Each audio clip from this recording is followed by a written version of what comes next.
The US has used F-16 drones before at realistic targets for the F-35 to blow up in training, but on Monday it announced fully autonomous air-to-air and ground strike capabilities as a new capability thanks to joint research between the service and Lockheed Martin's legendary Skunkworks.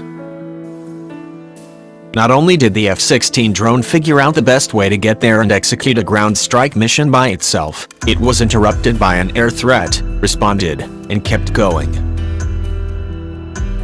We've not only shown how an unmanned combat air vehicle can perform its mission when things go as planned, but also how it will react and adapt to unforeseen obstacles along the way, said Captain Petry of the Air Force Research Laboratory in a Lockheed Martin statement.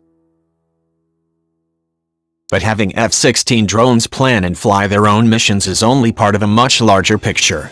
The future of the U.S. Air Force may well depend on advanced platforms like F-35's commanding fleets of unmanned drones which can act as additional ears, eyes, and shooters in the sky during battles.